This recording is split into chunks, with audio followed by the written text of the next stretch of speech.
ईश्वर का नाम लेना था, परमपिता परमात्मा को याद करना था, जिसमें गीता जी भी उसी की तरफ इशारा करती है कि उस परमात्मा का ध्यान करो अर्जुन, थारा फिर जन्म मरण ना हो। उस परमात्मा तो दूर रहा, हमारे से तो देवी देवता पितृ भूत ये ना निमटते हैं। और गीता जी में मना कर रखा, हम फिर भी कर रहे हैं। तो फिर गीता जी को क्या माना हमने? वैसे तो गीता जी जैसा शास्त्र नहीं, कृष्ण जी जैसा भगवान नहीं, और एक बात उनका अनुसरण नहीं, तो सुख की गीत गा रहे हो, भगवान का मजाक उड़ा रहे हो। मेरे जैसे ने कह दिया हुआ था पक्की, और भगवान कह के चले गए वह कच्ची थारी नजरों में। इन बातों का विचार करना चाहिए, जब जाके आप अपनी व्यवस्था को ठीक कर पाओगे। जा सतगुरु की मैं बलिहारी, जो जामन मरण मिटाही। मैं उस गुरुदेव के ऊपर कुर्बान जाता हूं जो जन्म और मरण न मिटाए। गुरु बहुत हैं, अपनी अपनी सीमा तक के वो सीमित गुरु हैं। अपनी प्रक्रिया में आपको मास्टर बना देंगे, लेकिन जन्म मरण को नहीं छुटवा सकते।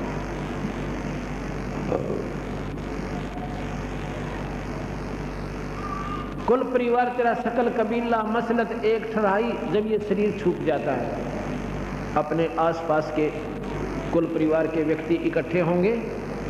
कोई तो नहला रहा है,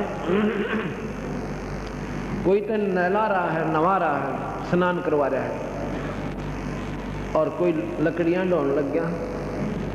किसी ने कफन बनाने की, अर्थी बनाने की तैयारी कर ली, और 1 घंटे के अंदर धरका उसका ऊपर और शमशान घाट पर पहुंच गए। कुल परिवार तेरा सकल कबीला, मसलत एक ठहराई। मसलत माने सलाह मशूरा, सबकी एक राय बनगी। अक उठाओ भाई और चलो शमशान घाट। आन उठाओ भाई, जल्दी करो, लकड़ी ले आओ हैं, और घी ले लो, फलानी चीज ले लो, चलो। सबकी एक राय बनगी, अब मरगट पर ले चलो। कुल परिवार तेरा सकल कबीला, मसलत एक ठहराई। और बांध पिंजड़ी आगे धर लिया, मरगट में ले जाएंगे। अग्नि लगा दिया तो दलंबा फूक दिया उस ठाही। अब शरीर का तो गति होगी, शरीर तो फूक दिया, अब गति किसकी रहेगी? जो शरीर के अंदर जो वस्तु थी, जो जीवात्मा थी। वेद बांध फिर पंडित आए, पीछे गरुड़ पढ़ाई। ओए वो तो जा चुके वहां तपस्या पे काल के मुंह में, और पाछे उसकी विलय गरुड़ पढ़ाई। गरुड़ भी पढ़ दिया। फिर क्या हो गया? नर से तीतू पशुआ कीजे, गद्दा बैल बनाई। ये 56 भोग कहाँ मन बोरे, तो कुरुड़ी चढ़ने जाए। अब 1 मिनट कभी भी दिन में विचार किया करो, अपने भोजन जब खान लगो और अन्य प्राणियों के आहार को 1 बजे लिया करो। आपने वह रोटी खा जरूर लोगे, पर भगवान नहीं भूल सकते हैं। और हम क्यों अब उन पशुओं को तो पशु ही मानते, ये तो ऐसे पशु बने रहेंगे, और हमने मौज मारेंगे, फिर मनुष्य बन जाएंगे, और फिर ठाठ हो जाएंगे। ऐसा नहीं है। कल बताया था कि बीबी पड़दर रहे थी, जोड़ी लगे थी बार, इब नगन उगाड़े फिरती हैं, गात उगाड़े फिरती हैं, और बनकुतिया बाजार। ये परमात्मा का नियम है, ये बिल्कुल सत्य है। ये 56 भोग कहाँ मन बौरे की तकुरड़ी चरने जाई। और फिर के बनेगा? प्रेत सला पर जा बिराजे, पितरों पिंड भरवाई। फिर कहेंगे तुम्हारे जो पूर्वज है ना, वो पितर बने हुए हैं, प्रेत शिला पर रहते हैं, अब उनके पिंड भरवा दो, नहीं तो उनकी जुनी ना छूटे, वो मतलब मुक्ति ना हो, उनकी गति नहीं हो। अब पिंड बनाने से क्या होता है? भूत जुनी छूट जाती है और गदा बन जाता है। इतनी गति पिंड भरवाने से होती है। भूत जुनी जा छूट है, पिंड प्रदान करंत, गरीब दास जंदा कहे नहीं मिले भगवान। प्रेत जुनी छूट गई और फिर पशु जुनी मिल गई इसको। तो फिर कहते हैं जी हमारा पीछा छूटा, हमने से क्या करता है। हमें नुकसान करता था, हमने तो गति करवानी पड़ी, या गति करवाई उसको अपने पिता की या माता की। और फिर वो श्राद्ध क्यों निकाले भाई, पिंड भरवाए पाछे। बहुत श्राद्ध खान को आए और काग बोए कलमाई। और फिर नो कहें श्राद्धा में देख कौआ भोजन खा जाएगा ना, ये तेरे पिताजी ने मिल गया। अरे बड़ी सी दुनिया, गुरु बिन कैसे सरिया। जब आवे आसज का महीना, बोला कौआ बाप बनैया। अरे बड़ी सी दुनिया, गुरु बिन कैसे सरिया। पूरे गुरु बिना क्यों कर बात बने। आसज के महीने में लोग फिर कौवे को बाप बनावे, अगे तुम्हारा पिताजी आ गया। और ये देखो ना, काग बन रहा है, भोजन खा गया। हम सारे गर्दन, हाँ जी बिल्कुल। और कौवे ने ईब छात पर डाल दो, दो टूक टूट कर पड़ा, कौवे सबसे पहले आएंगे। आसोज में कहते काचक में डाल लियो, वो तो न्यू खड़े पाओगे। और चलो एक दिन अपने पिताती रोटी खवा भी दी, 364 दिन के खागा करो, एक दिन खिला दी और 364 दिन के खाएगा वो पिताजी अपना। ये इसी आंख बांध रखी है, लीला तो खबर दिया। या तो तुम रोज ही काट दो कनागत, 5-4 रोटी तोड़े और छाछ पर बगा दी, सब पक्षियां के मुंह पड़े, रोज कनागत होगी। तो ये जो कौन समझावा इस बोले जगत ने, बल्कि नाराज हो जाते हैं। बता सारी चीज़ा न बिसराव से, तो बिसरानते नहीं हम, जो कि त्यों बता रहे हैं। ये शास्त्रों से प्रमाणित बता रहे हैं आपको, को बाहर की बात नहीं है। और शास्त्र अपने तायान नहीं दिए, क्योंकि कुछ सीमित लोगों के पास ही विद्या का अधिकार था पाने का, आम व्यक्ति को नहीं था। एक समय की बात है, कढ़ौली का जाट, उनका नाम निश्चल दास या कढ़ौली दिल्ली के पास है, कर खोजे दो रहे हरियाणा में। और वो बहुत तीव्र बुद्धि के थे और संत आत्मा थी, पिछले जन्म की कमाई गनी थी। उसके मन में प्रेरणा होगी कि मैं संस्कृत पढ़ूं और शास्त्रों को पढ़ूं और दुनिया को समझाऊं। इन्होंने गुमराह कर रखा लोगों ने। उसमें केवल पंडित ब्राह्मण को ही विद्या प्राप्त करने का अधिकार था। काशी विद्यापीठ में दूसरी जाति वाला वहां प्रवेश नहीं मिलता था, उसको दाखला नहीं मिलता था। उसने झूठ बोल कर और नकली पंडित बनकर, ब्राह्मण बनकर, और गांव में सरपंच की मेंबर की मोहर मरवा लेगा आप पर, और पंडित बन गया और दाखला ले लिया, एडमिशन मिल गया। और इतना विद्वान, 1 नंबर पाव यूनिवर्सिटी में, इतना मतलब प्राकांड उसका दिमाग चल रहा था, विद्वान बन गया। सबसे प्रथम श्रेणी में रहा है। जब उसने काशी विद्यापीठ की शिक्षा पूरी की, जब चलने लगा तो वहाँ के जो प्राध्यापक थे, मुख्य अध्यापक थे, प्रिंसिपल थे, उनके लड़की जवान थी, शादी योग्य हो गई थी। उसने सोचा ऐसा विद्वान बालक और होनहार और खूबसूरत, और क्यों ना अपनी कन्या का ब्याह इसका कर दूं, लड़की की शादी तो करनी ही है। और ऐसा बच्चा कभी मार नहीं खा सकता, खूब रोजी रोटी कमाओगा, क्यों रोजी रोटी के लिए ही वो विद्यापीठ की, उसमें यही साधन था कमाई का। इन लोगों ने आध्यात्मिक वार्ग को रोजी रोटी बना ली थी। तो उसने जब वो निश्चल दास अपने गुरुदेव के चरणों में शीश झुकाने के लिए अंतिम विदाई लेने गया, तो कहने के गुरुदेव आशीर्वाद दो, आपका बच्चा सफल हुआ है। कहने लगा भाई कोई दक्षिणा नहीं देगा, अगर जो मांगो तो ले लो, महाराज जी शरीर भी आपका ही है। कहने लगा भाई वचनबद्ध हो जा। हक हो गया जी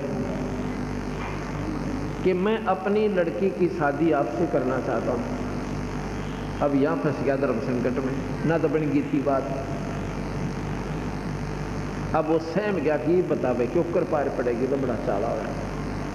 कहने लगा गुरुदेव मैं एक सच्ची बात बता दूं।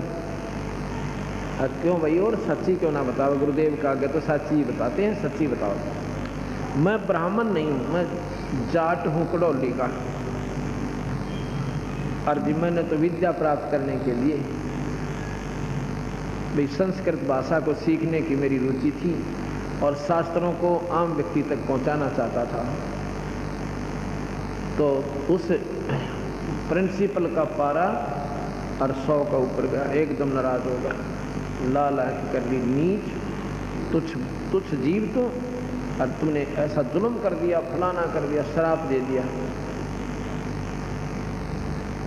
एक तो श्राप दे दिया कि तुझे रोज ताप होगा, पीड़ा होगी, बुखार बनेगा एक बार दिन में, और दूसरा तो वचनबद्ध है हकानी संस्कृत भाषा में कहीं प्रचार नहीं करेगा। अच्छा जी, अब भाग जाए यहाँ से। उसने फिर संस्कृत भाषा प्रयोग नहीं करी सारी उम्र, शास्त्रों की जानकारी जरूर की, उसका प्रचार फिर संत भाषा में किया।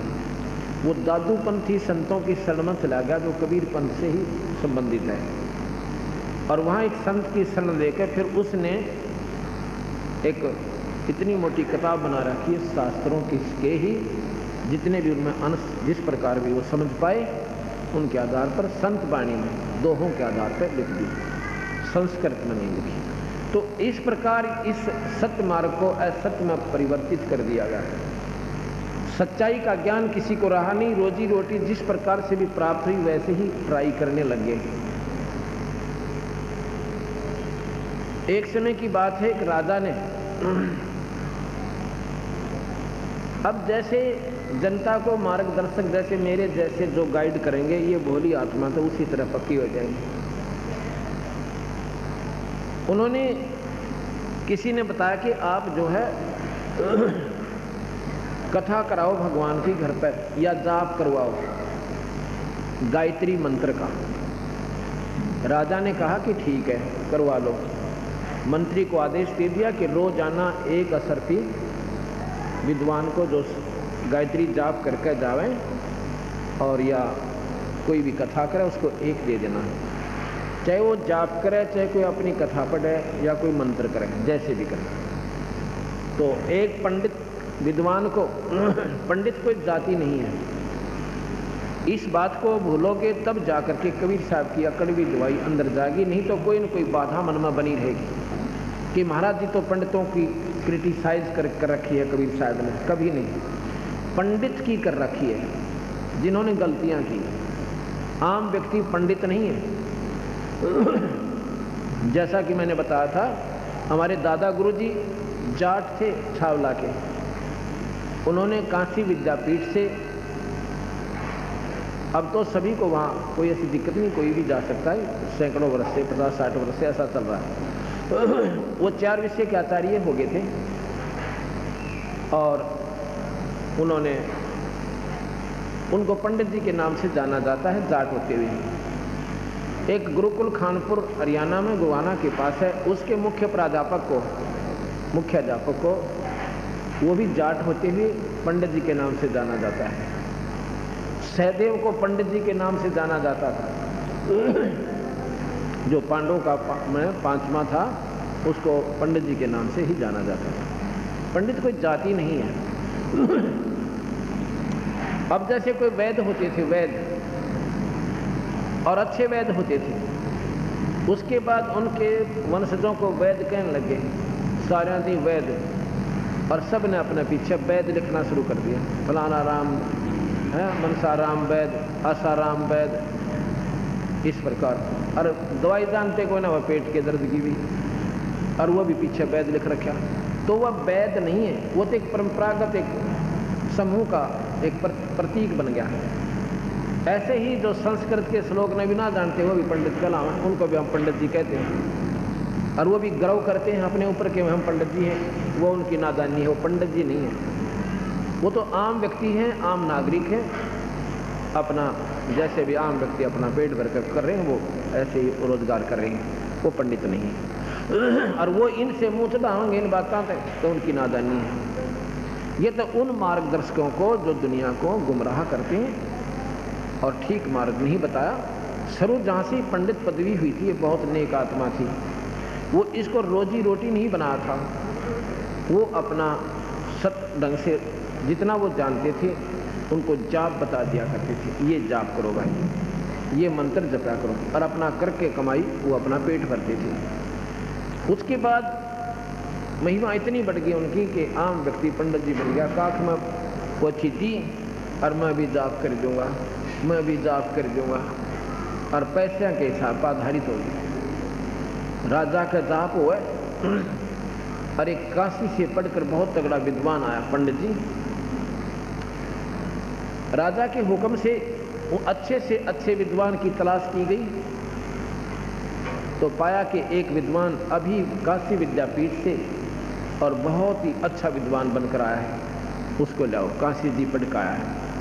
उसको बुलाया, उसको कहा कि ऐसे ऐसे 1 हफ्ता 10 दिन या 15 दिन हमारे घर पर कोई मंत्र जाप करो, वो तुमने देखना है क्या करना है, चाहे कथा करो चाहे जाप करो, कुछ भी करो, हमारे घर में शुद्धि होनी चाहिए।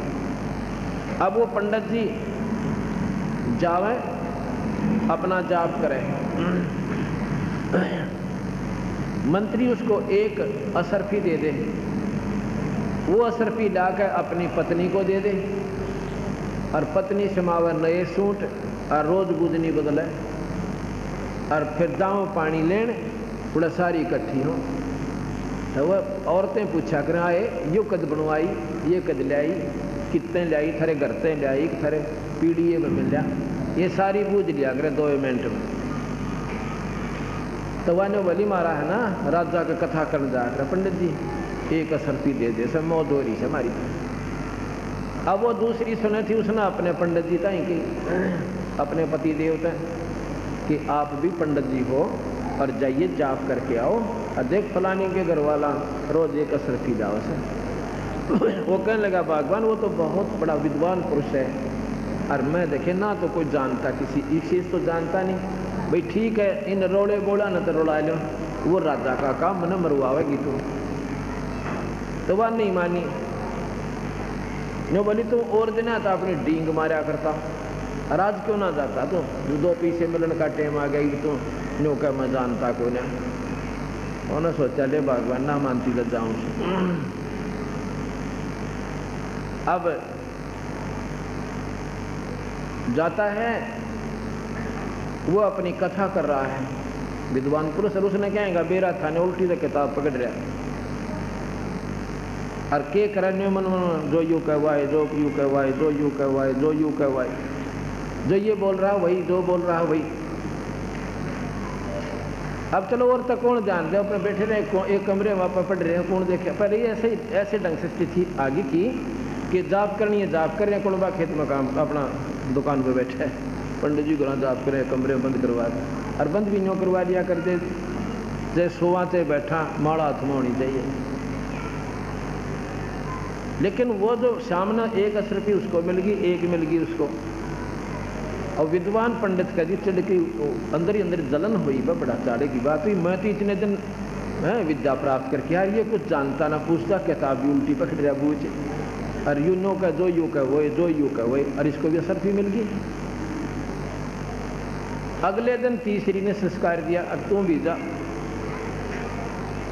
वो भी नाटा भगवान मैं तो कति अनपढ़ सो, वो तो दूसरा भी ले थोड़ा ही बहुत कुछ जानता होगा, और वो एक तो जो मैं कति विद्वान पुरुष है, और मेरी दाल वहाँ गले नहीं, तो वह लागी लड़न तुम तन्यों से फलान से 2 पैसे मिलन का टेम आओ, जब तुम नौकरिया करें कर कर जी को यहाँ। उन्हें सोचा यार रोज लड़ाई रखेगी, चालन देखी जाएगी, एक कमरे में बैठना के किसी बेरा पट्टा है।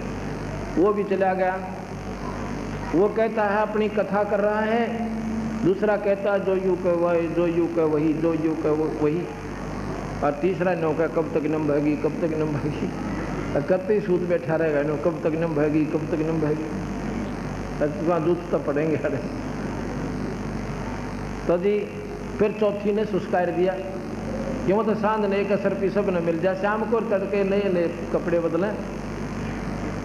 वो चौथा भी न बोला भगवान तो मरवावत की मैंने, अब ना नो के था वो देखियो कौन सा पट रहा, वो भी तो जाए से दूसरा, अच्छा वो भी गया कहाँ पर भी जाओ सुधे।